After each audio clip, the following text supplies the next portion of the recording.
Hello, welcome back to Black Book Stacks. I'm your host, Toshonda Sanders. I hope you're having a lovely summer. I know it's been a minute since I shared a video. I have been avidly doing my summer reading and taking a little bit of time to recalibrate between semesters and everything else going on. Thank you so much for your comments, for your likes and your shares.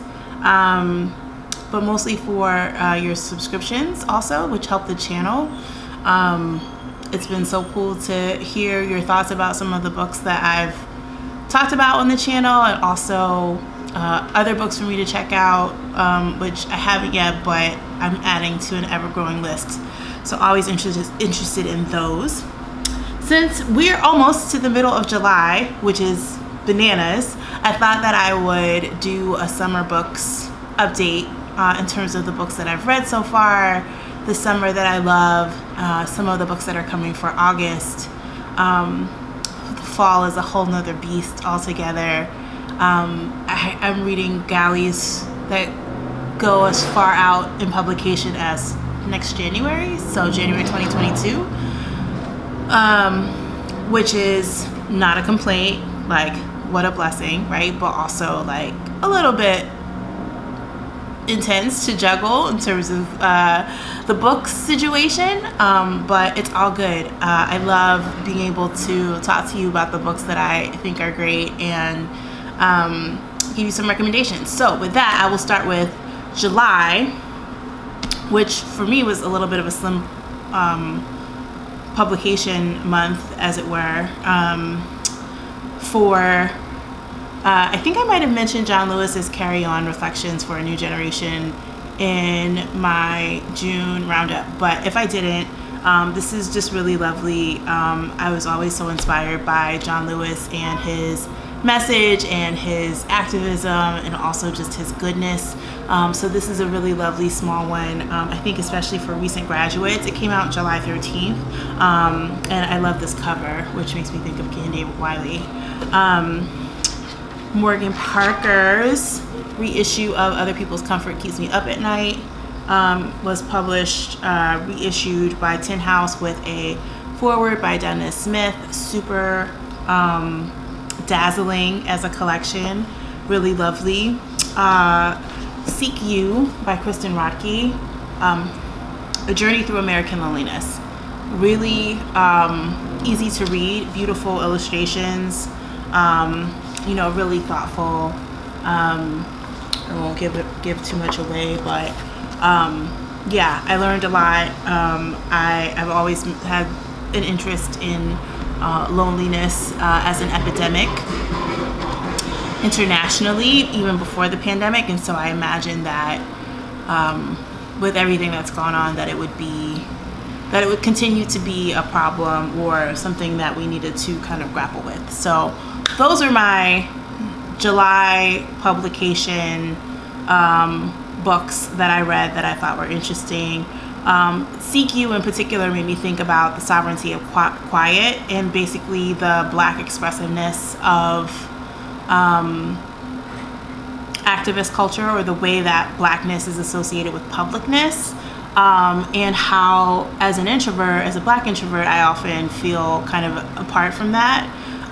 Just like not really sure that I can be a part of groups in community if I also feel like I need the solitude and a lot of the other things that you need when you are a writer. So it was just interesting to think about those things and the tension between them. All right, let's get to August. Learning in Public. Courtney Martin, with full disclosure, I will say, is a friend and a collaborator of mine. This is a book about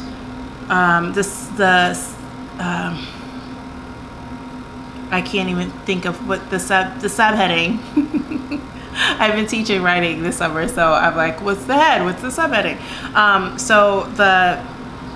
It's Learning in Public, Lessons for a Racially Divided America from My Daughter's School. This is her on the cover with her daughter Maya.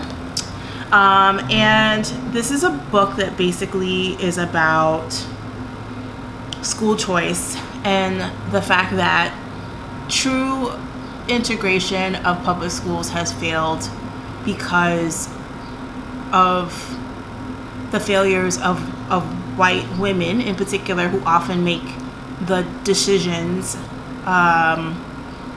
about where their children are placed or where their children go to school, are resistant to true progressive change, and also really looking at their racism.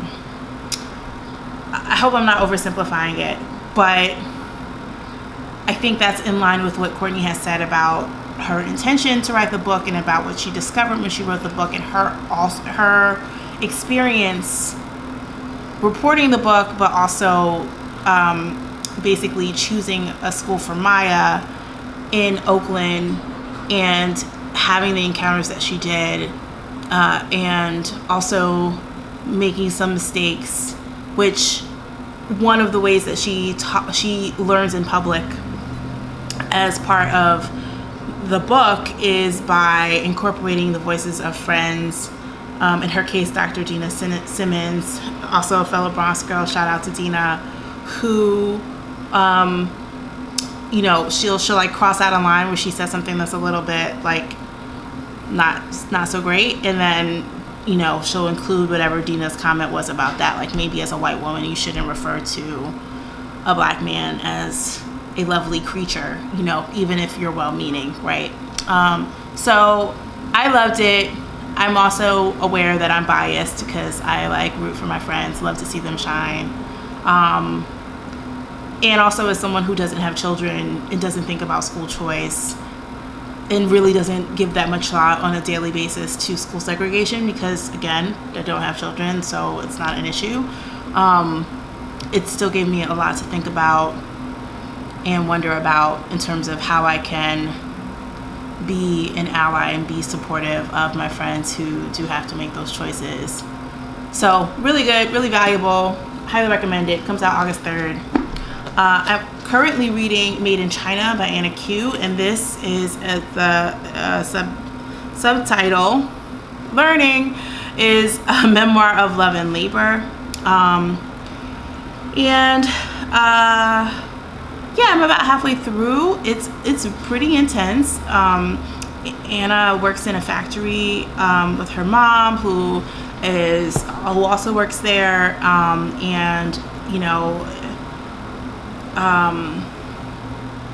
they have some tensions in terms of how they relate to each other. I'll put it that way. I think that's a little bit triggering for me. So while it's really well written and really great, it's also a little bit difficult to read at points. So I'm gonna keep powering through though. It's worth it. Afterparties by Anthony Veasna. So is going to be out in the world. It's hard to be so proud and excited about a collection when the writer has passed, and having had a very brief personal interaction with Anthony. I'm just excited to see how other people will receive his work. I love a lot of the stories in the collection. They're really fun. They're really vibrant. They're just so full of life. So really a lot of fun. So definitely one to check out. Okay. I have been trying to make my way through the Sisters of Reckoning. And I got maybe a third of the way through, because this is the sequel to The Good Luck Girls, which I really loved and basically read during the pandemic. Sisters of Reckoning basically picks right up where we left off, and it's a little bit slow. It doesn't move as fast as The Good Luck Girls, and Aster, who's one of the main characters from The Good Luck Girls, probably basically the protagonist, for some reason is more irritating to me now than she was before. I think it's because she's always so mad at everybody, and that's just the first third of the book, so I don't know if it gets better, but I'm not sure if I'll be able to finish it. Anyway, if you have read it or if you're planning to read it, I'd be curious to hear about your thoughts. But anyway, Sisters of Reckoning is coming out in August as well. Definitely worth looking into to see, especially if you are a fan of Good Luck Girls. And on another August release that I'm not really sure how I feel about is When the Reckoning Comes. So this basically is about a wedding at a plantation that's been transformed into a vacation resort, and it's basically billed as like Kindred but like modern. And I think I made it through maybe 25-ish pages. And it, because I had just seen Antebellum, and if you haven't seen Antebellum and you're a fan of Janelle Monáe, then you should support the movie, but it's also not a good movie. Let me not say that. That's harsh. I think it's a decent movie, but you have to be good with like suspension of disbelief, like in a serious way. So, and I won't spoil it for you, but basically I thought this book was going to be like the literary version of Antebellum, but like better. And I was not able to find out if it delivered because I couldn't make it through the first 25 pages. So anyway, I think it's a really interesting concept because the plantation is haunted, and the fact that the plantation is haunted makes everybody who goes to this wedding or visits the plantation have to reckon with their racism, I think, is the point. Anyway, it comes out in August. If you read it and you have more insight and make it further than me, I would love to hear what you think. Okay, my favorite release of August, and also probably my favorite book for the first half of the year so far, is The Love Songs of W.E.B. DuBois by Honoree Fannone Jeffers. I probably butchered her middle name. My bad, Honoree. Okay, so I know it's a lot. This book is almost 800 pages long. And that's a lot, but it's worth it. It's like the definition of a beautiful summer book. It is centered around Ailey Pearl Garfield, who is the youngest of an accomplished family in Georgia. It tells the story of basically the native and indigenous people of that land, the enslavers who enslaved African Americans on that land, colorism, there's addiction, there's incest, there's all, family secrets, there's like aunties and homecoming and HBCUs and inheriting a legacy and carrying on oral history and oral tradition in your family. And then there's just like the beauty of having a poet write an epic novel that encapsulates and expands upon the African American experience, like the Black American experience in America, right? Which sounds maybe nitpicky, but like when you are interested in Black literature and Black American literature in particular, that not only speaks to the African diaspora, but also genuinely and specifically reflects the lives of Black women. Like, that is a difficult narrative to find rendered well and expansively, and Honoree has done that. So this is a major contribution to American literature, and you shouldn't miss it. So that's what's happening for July and August in terms of new releases that I think are valuable to check out. Amen. Just for my own edification and as part of my fun book club, I am reading One Last Stop by Casey McQuiston. I haven't read their first novel, Red, White, and Royal Blue, but I heard it was really great. This one is just basically about this cute queer woman who is stuck on the train and can't get off, and then August meets her and yeah, they basically like fall in love. So I think it's a romance. Anyway, so cute, such a great, interesting idea. So I thought I'd treat myself to something that's not about really anything of substance, which is great because I also picked up My Grandmother's Hands by Resmaa